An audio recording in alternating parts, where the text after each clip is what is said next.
Praise the lord. ప్రియమైన దేవుని బిడ్డలారా, దైవ సేవకులారా, నా ఫేస్బుక్, యూట్యూబ్, వాట్సాప్ ఫ్రెండ్స్ అని మీ అందరికీ కూడా నా హృదయపూర్వకమైన ధన్యవాదాలు చెల్లించుకుంటున్నాను. ప్రియమైన దేవుని బిడ్డలారా, మరి నిన్నటి దినాన ఈ యొక్క కోరేషు రాజు గారి కోసం కొద్దిగా విషయాన్ని మనం మాట్లాడుకున్నాం. అలానే ఇప్పుడు కూడా మిగతా విషయాన్ని మనం మాట్లాడుకుందాం.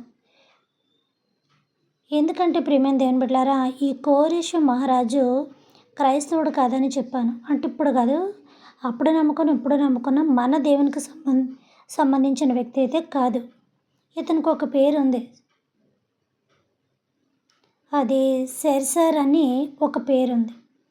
మళ్ళీ సెర్సర్ ద గ్రేట్ అని 2 అంటే రెండో వ్యక్తిగా, ఒకటో వ్యక్తిగా కూడా అతను అంతటి గొప్ప కార్యములు దేవుని యందు చేశాడని ఒక గొప్ప పేరు అతనికి కలదు. ప్రియమైన దేవుని బిడ్డలారా, ఈ యొక్క దేవుడికి చాలామంది ప్రజలు ఉంటుండగా, చాలామంది బిడ్డలు ఉంటుండగా, అంటే మన దేవుని అప్పటి తరంలో మన దేవుని నమ్ముకున్న వాళ్ళలో చాలామంది ప్రజలు, చాలామంది శ్రేష్ఠులు, చాలామంది కావలసిన మన పుట్టుక తరము, మన పితరుల యొక్క పుట్టుక తరం వారు ఉన్నప్పటికీ, అంటే మోషే తరం జనరేషన్ కానీ, అబ్రహాం జనరేషన్ కానీ, ఇస్సాకు జనరేషన్ కానీ, యాకోబు జనరేషన్, ఇంకా 12 మందిలో వీళ్ళు ఉన్నారు కదా, వీళ్ళ జనరేషన్ కానీ, వీళ్ళంతట్లోని ఏ ఒక్కరిని కూడా ఎదుకున్నా సరిపోని. ఇక్కడ కూడా ఏమొచ్చిందంటే యోధా సంతతి నుంచి జరుగుతున్న మ్యాటర్ ఇదంతా కూడా, అది కూడా చెప్తాను. కాబట్టి ప్రియమైన దేవుని బిడ్డలారా, వాళ్ళందరినీ కూడా దేవుడు చాలామంది దేవుడు కొరకు ఆ రోజుల్లో అప్పటి కాలంలో, అంటే కోరేషు టైంలో, కోరేషు కాలంలో కూడా, కోరేషు ముందు టైంలో, కోరేషు ముందు కాలంలో కూడా ఈ యొక్క పరిపాలన చేసిన వారు చాలామంది ఉన్నప్పటికీ, ఈ పరిపాలన చేసేవారు చాలామంది ఉన్నప్పటికీ కూడా వాళ్ళ యొక్క జాతికి, వాళ్ళ యొక్క క్రమానికి దేవుడు ఎవరిని ఎన్నుకోలేదు. ఆయన ఎవరికి కావాలో వాళ్ళని ఎన్నుకున్నాడు. నేను చదివాను కదా, యెషయా 55:8 అని, నా తలంపులు మీ తలంపులు వంటివి కావు, మీ తలంపులు నా తలంపులు వంటివి కావు. నేను చదవడం కూడా జరిగింది. ఎందుకంటే ప్రియమైన దేవుని బిడ్డలారా, దేవుడు కార్యమును చేయడానికి కూడా అల్లాటప్ప మనుషులు కాదు కావలసింది. బూజు పడితే బూజు దులిపేసి బయట పడేసే మనుషులు కావాలి. అంతే తప్ప బూజులో మనము కూడా దూరిపోయే లూజు మనుషులు కాదు కావాల్సింది. లూజుగా ఉండే వ్యక్తుల దగ్గర దేవుడి యొక్క పనులు కరెక్ట్గా జరగవు. ఉంటే వెచ్చగానన్ను ఉండు, లేదా చల్లగానన్ను ఉండు. ఉంటే దేవుని పనిలో ఉండు, లేకపోతే లోకానుసారంగా నీ ఫ్యామిలీతోటి నువ్వు బ్రతుకు.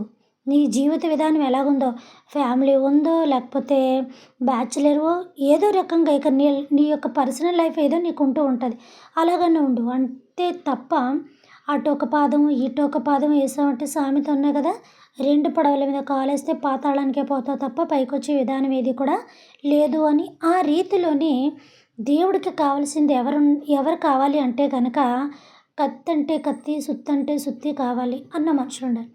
అంటే దేవుడు కత్తులను సుత్తులను ఉపయోగిస్తాడా, దేవుడు అలాంటోడా అని మీరు అనొచ్చు. పాత నిబంధనలు చూసుకుంటే ప్రియమైన దేవుని బిడ్డలారా, అన్ని కత్తులు సుత్తులే ఉపయోగపడ్డాయి. గొల్యాతు కొట్టింది రాయి కదా, ప్రార్థన చేయలేడా? దావీదు ప్రార్థన చేసినప్పుడు చిన్న వయసులో రాయి ఎందుకు ఉపయోగించాలి?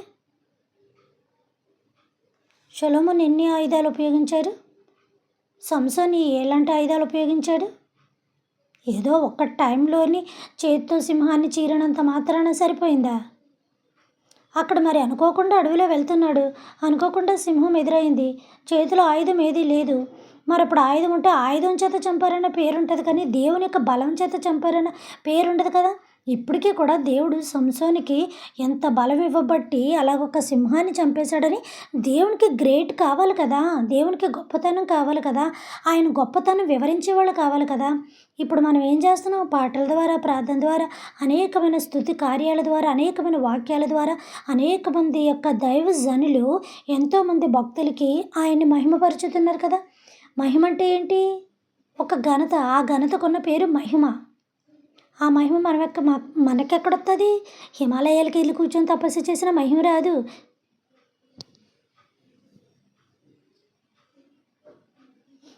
ప్రియమైన దేవుని బిడ్డలారా, ఇక చల్ల వెళ్ళి కూర్చుందంటే మహిమ వస్తుందా? మోహం తిరిగిపోయి మోక్షం మాట తర్వాత ఊపిరాడకుండా ముక్కు పట్టి చచ్చి ఊరుకుంటాం అంతటి కూలింగ్కి. కాబట్టి ప్రియమైన దేవుని బిడ్డారా, ఇతను కూడా ఒక రాజు. ఎవరు? కోరేషు ఒక రాజు. కానీ అతని పరిపాలనలోని ఎప్పుడు ఎవరిని కూడా దేవునికి సంబంధించిన మనుషుల్ని ఎవరిని కూడా ఎప్పుడు బాధ పెట్టలేదు అతను. ఎవరి దేవుడు ఆరాధించుకుంటే వాళ్ళు ఆరాధించుకోండి, ఎవరో యొక్క మతాన్ని ప్రకటించుకోండి అని చాలా ఫ్రీగా తన యొక్క రాజ్యంలో రాజ్య ప్రజలను వదిలేశాడు. రాజ్యంలోని రాజ్య ప్రజలను వదిలేశాడు. కానీ అక్కడ ఒక రాజు మాత్రం ఆ ప్రజలను వదలలేదు. అందుకే దేవుడు కోరేషుని ఎన్నుకున్నాడు. ఎవరు ఆ ప్రజలు? ఆ ప్రజలను చాలా ఇబ్బంది పెట్టేశాడు, చాలా బాధ పెట్టేశాడు. ఎవరా ప్రజలు? ఇంకెవరు? దేవుని శత్రువులు. దేవుని శత్రువులు శాతానో లేదో నాకు తెలియదు, కానీ శాతానే, లూసిఫరే కాదని నేను అనట్లేదు. దేవునికి శాతానికి ఒక ఆశ పుట్టింది, ఆ సీటు నాకు కావాలని. ఇచ్చింది సరిపోలేదని కోరుకున్నారు. మనకు అక్కడ అదే కనబడుతుంది. కానీ అడుగడుగున భయంకరమైన శత్రువులు ఎక్కడున్నారు అంటే యేసయ్య పక్కనే ఉన్నారు. ఆ పక్కలో బల్లాలు అంటారు కదా, అలాగనమాట. మన ఒంట్లో చాలా దుమ్ములు ఉంటాయి, చాలా ఉండవులేండి, లెక్కకు మించి ఏమి ఉండవు, కానీ లెక్కగానే ఉంటాయి. పురుషునికి అయితే 21 అనుకుంటా, స్త్రీకి 20 ఏమో నాకు తెలీదు. కాబట్టి ప్రియమైన ఏమిట్లారా, ఆ రీతిలోని శత్రువులు ఎక్కువ బయలుదేరిపోయారండి. ఎవరా శత్రువులు? ఎక్కడున్నారు? ఎలా వచ్చారు? దేవుడికి శత్రువులు ఏంటి? తన పక్కనున్నే దోతే మొదటి శత్రువు అయిపోయింది అనుకోండి, ఆ విషయం మనందరికీ తెలిసిందే, పక్కన పెడదాం. ఆ శత్రువులు ఎవరు అనగా దేవుడు కావాలని కోరుకొని పుట్టించుకున్న శత్రువులే ఇజ్రాయేలీ జనాంగం.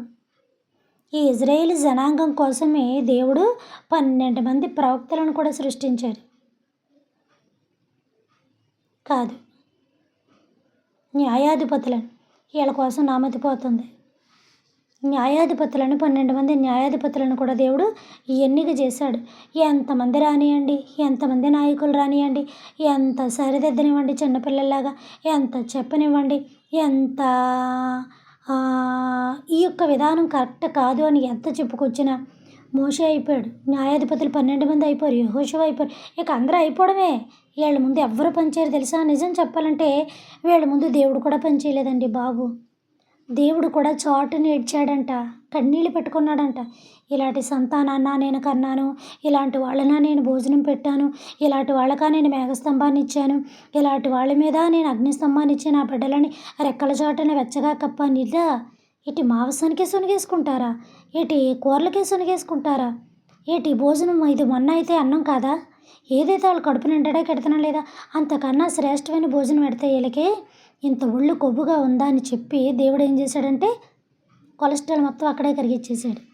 ఎండలో ఇసుకలోనే బ్యాచ్లు చెప్పి లేపేశాడంతే దేవుడు. సొనిగిన వారిని కొంతమంది చేత, పాము కాటు చేత కొంతమంది చేత, కోరాహు చేత, అగ్ని చేత కొంతమంది చేత, ఇలా మొత్తం ట్రిప్కి వేసి పాడేశాడంతే ఒక్కొక్కరిని బ్యాచ్ని. సొనగద్దు అని చెప్తున్నాడు. అప్పటికి కుదురుండాలి కదా. సొనగద్దు తయారుగా మోసేకుడు దొరికాడు, తీసుకొచ్చాడు. ఆయన చెప్పాడంటే ఈయన తీసుకొచ్చాడు. సరే బాగానే ఉంది, మరి అక్కడ ఉండిపోయావా? ఐగుప్తు రాజుకి కాళ్ళు పిసుకుతూ ఉండిపోవలసింది అక్కడ. ఫారో చెప్పులు మూసుకుంటూ ఉండిపోతే సరిపోను కదా. రాదేవుడా అని పిలిచావా? వచ్చిన కాడి నుంచి ఎందుకు వచ్చావని అడుగుతున్నావా? ఎంత నీచులో తెలుసా మన మెంటాలిటీ ఎంత భయంకరం అంటే అప్పటికప్పుడే అవ్వంటాం, అప్పటికప్పుడే పువ్వంటాం. మనిషి యొక్క మనస్తత్వం నిలకడగా లేనప్పుడు చాలా కష్టం. అందుకే దేవుడు అన్నాడు, మీ యొక్క పంచేంద్రియాల మీద కూడా మీకు ఏం కావాలి? నిగ్రహం కావాలి. విగ్రహంలాగా నిలబడిపోవాలి. విగ్రహం మీద వర్షం పడినా, చలి పడినా, ఎండ పడినా, అది ఒక కొండవనివ్వండి, బండవనివ్వండి, విగ్రహాలైనా ఆ రాళ్ళతోటి, ఆ యొక్క శుద్ధలతోటి గట్టిగా చేసినాయే కదా. వాటికి శుద్ధతో చేసింది అయితే తీసుకెళ్ళి కవర్లు కట్టి దాస్తారు, ఒక షెడ్లో పెడతారు, ఒక స్టోర్ రూమ్లో పెడతారు. ఎందుకంటే శుద్ధ కరిగిపోద్ది కాబట్టి. రాతితో చేసింది అలాగే ఉంచేస్తారు, రాత్రి పగలు అలాగే ఉంటుంది. దానికి చలనం ఏంటి? అది ఏ బొమ్మ అయినా సరే. అలాగ దేవునిలో ఉండగలిగితేనే దేవునిలో అలా చెలించకుండా ఉండగలగాలి. అంతటి నిగ్రహశక్తి కలిగి ఉండాలి. అంతటి ఇది కలిగి ఉండాలి. చుట్టూ మొత్తం దేవుని విరోధి ప్రజలే ఏలియా చుట్టూ ఉన్నప్పటికీ కూడా ఏలియాతో ఉన్న సమూహం ఎవరు లేరు. ఆయన ఏమనుకోండి, నేను ఒక్కడే పోతే నా తల ఒకటే పోతుంది, లేదా ఇంతమంది తల తీసుకుపోతాను అనుకున్నాడు. అయితే ఒకటి నిర్ణయం తీసుకున్నాడండి. అతను కలేజా కలిగిన మనిషి అంటే, అతను ధైర్యం కలిగిన మనిషి అంటే, పోతే నా తల ఒకటే పోతుంది, లేదా 10 తలలు తీసుకుపోతాను అనుకున్నాడు. సరే, అలాగే 10 తలలు కాదు 1000 తలలు తీసేశాడు. నీరు ఎలాగ పారిందో ఆ యొక్క సముద్రం ఒడ్డున, ఏరు ఒడ్డున వాళ్ళ రక్తాలు అలా పారాయంట. అదే అండి మగాడంటే. ఒక భార్యని బిడ్డల్ని సంపాదించడం అది మామూలే. వాళ్ళ ఒక జీవితంలో ఒక తీర్చిదిద్దడం అది బాధ్యత అవుతుంది. అది బాధ్యత అవుతుంది తప్ప దేవుని విషయంలో నిలబడే విధానంలో 10 మందిని నడిపించే విధానంలో సామర్థ్యం అవుతుంది. భార్య బిడ్డలు అనేది బాధ్యత, ఒక పురుషుడి యొక్క బాధ్యత, ఒక భర్త యొక్క బాధ్యత అది. అలాగే స్త్రీ బాధ్యత, అలాగే తల్లిదండ్రుల బాధ్యత, పిల్లది. ఇదంతా కూడా కుటుంబ రిలేషన్షిప్ అనేది ఎలా ఉంటుందంటే బాధ్యతారహితంగా వెళ్ళిపోతూ ఉంటుంది. బాధ్యతారహితంగా ఉండకూడదు, బాధ్యత కలిగి వెళ్ళిపోతూ ఉండాలి లైఫ్ అంతా.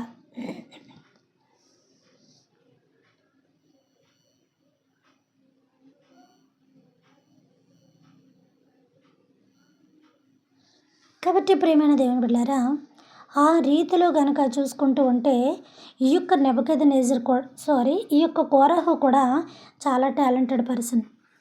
చాలా దేవుని యందు సామర్థ్యం కలిగినవాడు. ఎవరొచ్చినా కూడా ఒక 10 మందిని ఇతను కొట్టేశాడనుకోండి, ఒక 100 మంది సామర్థ్యం కలిగిన తలల్ని ఒక రాజు నరికాడనుకోండి, ఆ 100 మంది తలల యొక్క ఘనత ఆ ఒక్క రాజుకి చెందుతుంది. అంటే ఆ ఒక్క తలని తీసుకెళ్ళిపోయిన రాజుకి ఇంకెంత ఘనత ఉంటుందండి. అంటే 100 మంది ఖాతా లెక్కన 101 ఖాతాని రాజు కింద వేసుకుంటే ఎంత గొప్పవాడు అతను. 100 మంది తలలు తీసుకొచ్చినాడు, నువ్వే ఎంత గ్రేట్ అంటే 100 మంది తలలు తీసేసినాడు, నీ తల తీసాడంటే ఆడెంత గ్రేట్ అని అనుకోవాలి. అసలు ఎంత గ్రేట్. ఇన్ని గేట్లు తట్టం అన్నది కాదు, జీవితంలో ఎంత గ్రేట్గా బ్రతికామన్నది మనకు కావాలి. అతను చాలా మంచి రాజు. కోరేషు మంచి రాజు. అతని పరిపాలనలో ప్రజలంతా కూడా చాలా చక్కగా ఉన్నాడు. అంతేకాదు అతను యుద్ధంలో చాలా గొప్ప వీరుడు, చాలా గొప్ప వీరుడు, మామూలు వీరుడు కాదనమాట. అంటే ఎంత గొప్ప వీరుడో చూడండి. ఒక చరిత్రను సృష్టించి ఒక భయంకరమైన వాతావరణాన్ని భయంకరంగా సృష్టించి, ఒక రాజుని భయంకరంగా హింసించి వాళ్ళ బిడ్డలను చంపేసి, ఇంత భయంకరంగా హింసించి మొత్తం ఆ యొక్క అతని చేతిలో ఉన్న రాజ్యాన్ని కాకుండా పక్క రాజ్యంలోకి వచ్చే దడదడలాడించేసి ఒక్కొక్కరికి పైనుంచి కిందకి ఎన్ని వణుకుపోయిన రాజుని తల తీసిపోయాడు. ఎవరో కోరేషు. ఆ రాజే నెబుకద్నెజరు. ఎందుకు వచ్చాడు అతను, ఎందుకు చేశాడంటే ముందుగా ఇజ్రాయేలీ జనాంగాన్ని పాడు చేయడానికి, ఆ యొక్క యెరూషలేము దేవాలయంని సర్వనాశనం చేయడానికి వచ్చిన భ్రష్టుడు. సొలొమోను కట్టించిన బంగారం మీద, ఆ రాజ్యం మీద కన్నేసిన భ్రష్టుడు. ఆ రాజ్యాన్ని కనుక నేను ఢీ కొడితే, ఆ తండ్రినైన దావీదు కొడుకైన సొలొమోనుని కనుక ఢీ కొడితే నాకు ఎంత పేరు. అసలు ఆ దావీదుకి ఎంత పేరుంది, ఆ తరములోని దావీదు కొడుకైన సొలొమోనుకి ఎంత ఉంది. అవన్నీ పక్కన పెడితే కట్టించిన సొలొమోను దేవాలయానికి, యెరూషలేము దేవాలయానికి పోత బంగారమే. అతను ఇంకెంత పేరు కలిగిందండి. కొట్టే ఏనుగు కుంభస్థలాన్ని కొట్టాలంటారు కదా పెద్దవాళ్ళ సామెత, అలాంటి దాన్ని కొట్టేశాడు నెబుకద్నెజరు. 3 టైమ్స్ ఆ రాజ్యానికి కొంచెం దూరంగా ఈయన గారు అక్కడ పాగా వేసి 3 టైమ్స్ ఆయన గారు వచ్చి బ్యాచ్లుగా తీసుకొని వెళ్ళిపోయాడు. 3వసారి బ్యాచ్లోని సరిగ్గా ఆయన శత్రువులను వేసేసాడు. తెలియదు ఆయన శత్రువులు ఎవరో. అందులోనే ఒక 3 వజ్రాలు వేసేసాడు. ఆ 3 వజ్రాలు ఎవరనేది లాస్ట్లో చెప్తాను. కాబట్టి ప్రియమైన దేవుని బిడ్డలారా, తీసుకెళ్ళి అక్కడ వాళ్ళకంటూ ఒక కొంత భూమిని, కొంత దేశం కాదు, తన యొక్క ప్రదేశంలో, తన యొక్క రాజ్యంలో కొంత భాగమైన స్థలాన్ని వాళ్ళకంటూ కేటాయించి అక్కడ పెట్టేశాడు. వాళ్ళకి భోజనాల సదుపాయాలు అవి ఉంటున్నాయి అనుకోండి. కాకపోతే ఇంకా శ్రేష్ఠులు, ఇంకా గొప్పవారు, ఇంకా కొంచెం కావలసిన బిడ్డలు కూడా పంతం బట్టి తీసుకెళ్ళిపోయాడు. నీ రాజ్యాన్ని నీ బిడ్డలే జయించాను అన్నట్టు. వాళ్ళకి మంచి ఫుడ్డే పెట్టాడు, చక్కగా చూశాడు, చక్కగా ఇది చేశాడు. కానీ అందులోని సరైన శత్రువులు వేసేసుకున్నాడు ఈయన.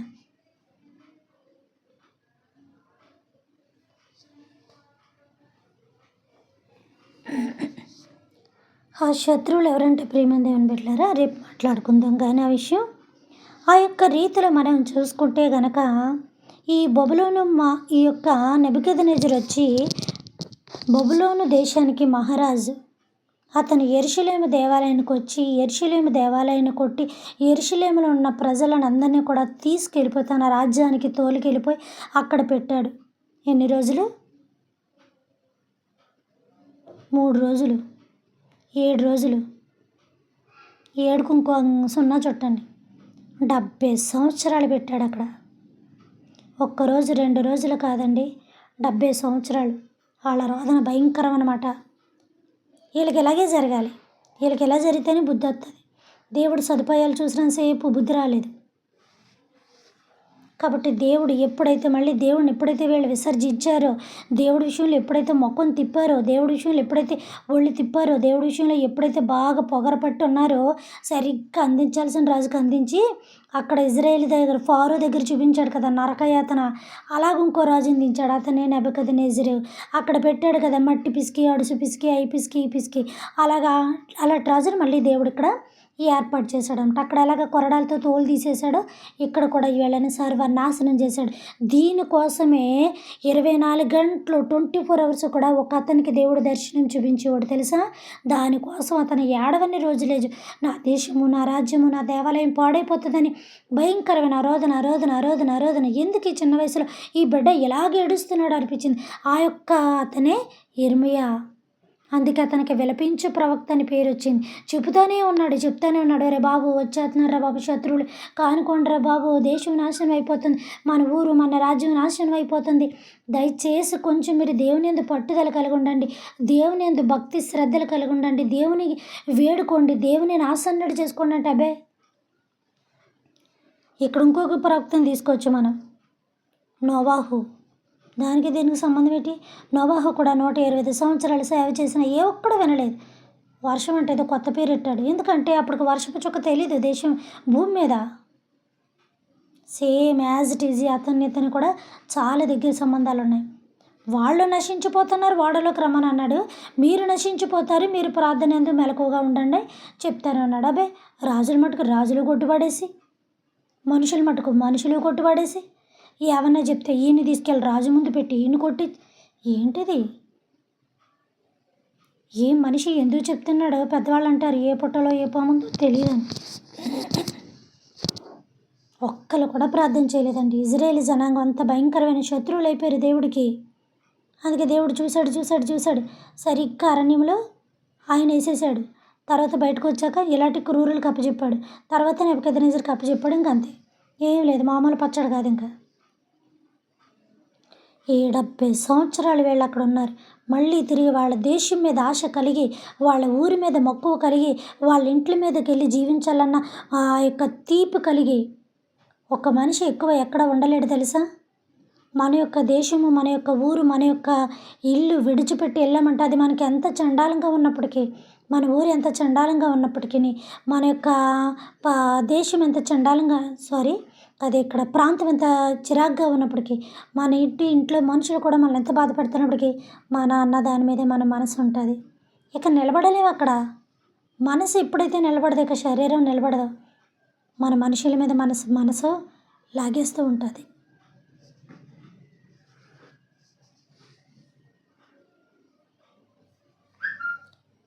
కాబట్టి ప్రియమైన దేవుని బిడ్డలారా, 70 సంవత్సరాలు పెట్టాక అప్పుడు మళ్ళీ మొదలెట్టారు.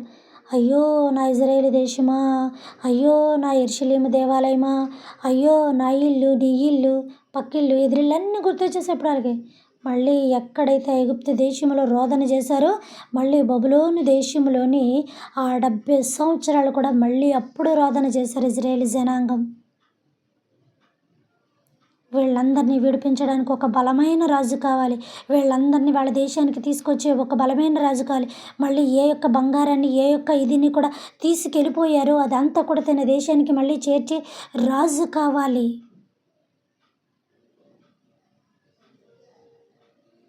ఇక్కడ నుంచి కొంతమంది పనులను వదిలేశాడు బబులోను మహారాజు, నెబుకద్నెజరు మహారాజు. ఎందుకంటే ఇక్కడున్న బంగారాన్ని, ఇక్కడున్న ప్రతిదీ మోయడానికి కూలి పనులను వదిలేశాడు. కూలి పనులే కదా అవన్నీ చేసేది.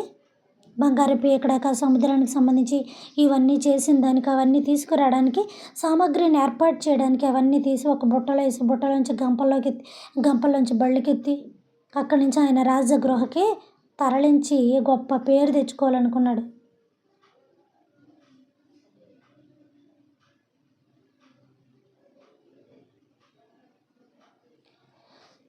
ప్రియమైన దేవుని బిడ్డలారా, దేవునికి విరోధంగా రూపింపబడిన ఏ ఆయుధము కూడా వర్తలేదు. ఆ ఆయుధాలు దేవునికి విరోధంగా నుంచుంటాయా? మట్టిలోకి వెళ్ళి మట్టికి విరోధంగా మట్టిలో నుంచొని ఒక గుణపం పాతినట్టుగా, ఒక కత్తి పాతినట్టుగా నుంచొని దేవునితోటి కత్తి గుణపం అంటాయా నా మీదకి యుద్ధానికి రాదేవుడా అని? అది విరోధం ఎవరి అంటే మనిషే. దేవునికి విరోధముగా రూపింపబడిన ఏ ఆయుధం అంటే మనిషి. ఆయుధాన్ని పట్టుకొనగలిగిన వాడు ఎవరు? మనిషే. మనిషి చెయ్యే. కాబట్టి నువ్వు దేవునికి వ్యతిరేకకరంగా ఉన్నావా? దేవునికి అంగీకారంగా ఉన్నావా? నీ భయంకరమైన శత్రువు ఏంటో తెలుసా? నీ మనసే.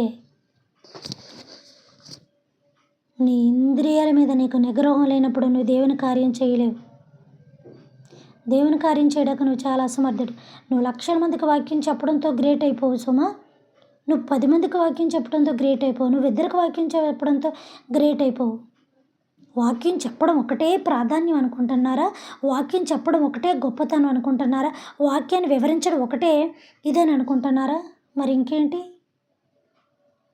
వాక్యం చెప్పే వాళ్ళకి దేవుడు వాక్యం టాలెంట్ ఇస్తూ ఉంటాడు. ఇక్కడ కావాల్సింది టాలెంట్ కాదు. 4 మాటలు వినేసి గడగడా అందరూ మాట్లాడతారు గడబిడామని.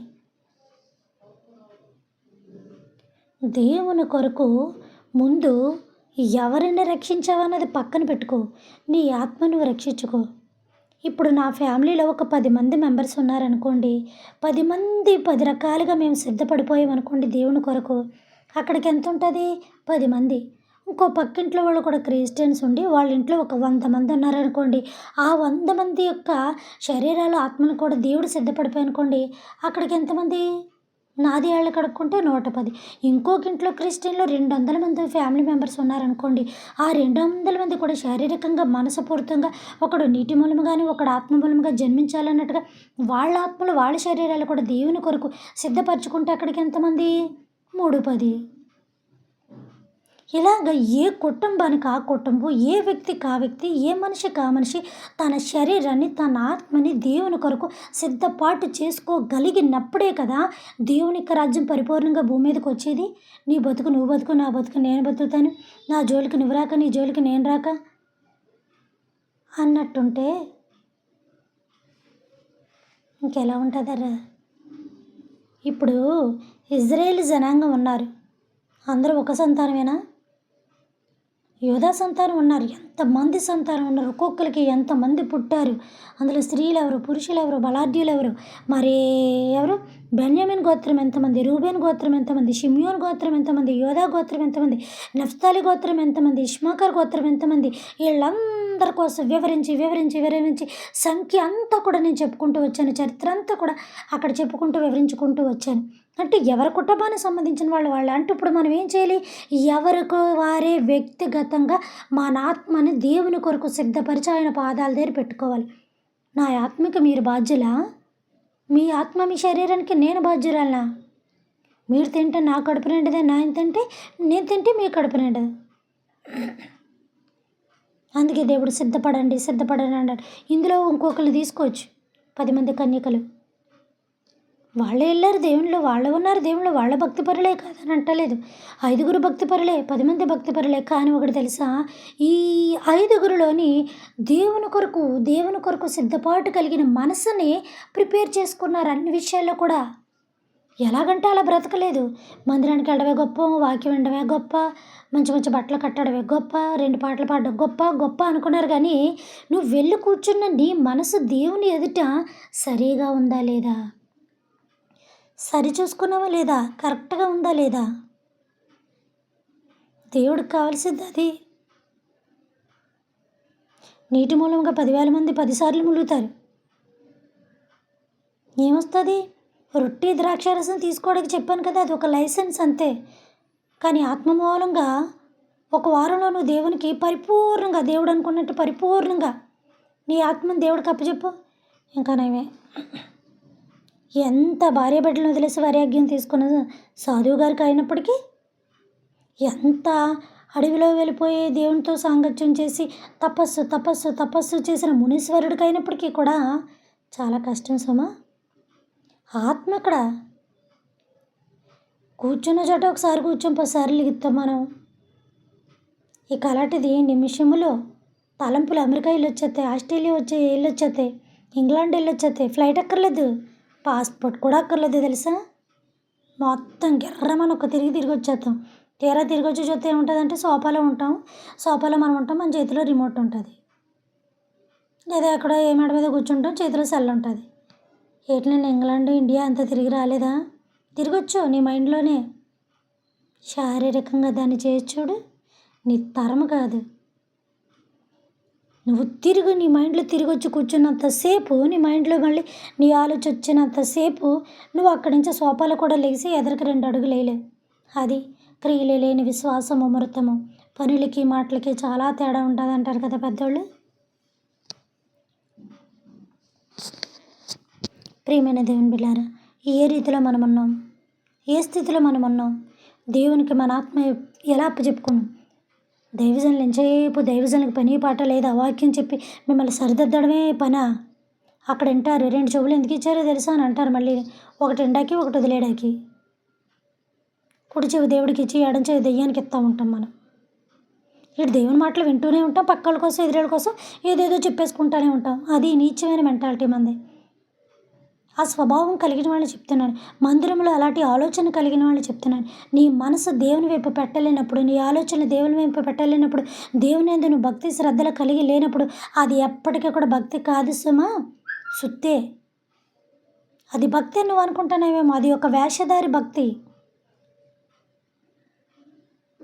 నేనంటే దేవుడికి ఇష్టం, దేవుడు అంటే నాకు ఇష్టం, నేను దేవుని ప్రేమిస్తున్నాను, దేవుడు నన్ను ప్రేమిస్తున్నారు.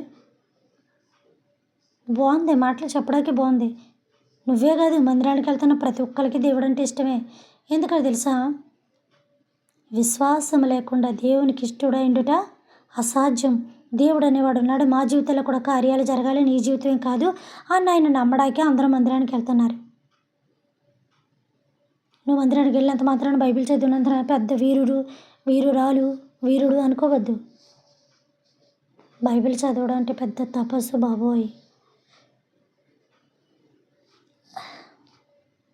కాబట్టి ప్రియమైన దేవుని బిడ్డలారా, అందుకనే దేవుడు ఈ కోరేషు మహారాజుని ఎన్నుకున్నాడు. అప్పుడు మహారాజు కాదు, మహారాజు చాలా సామర్థ్యం కలిగిన వాడు.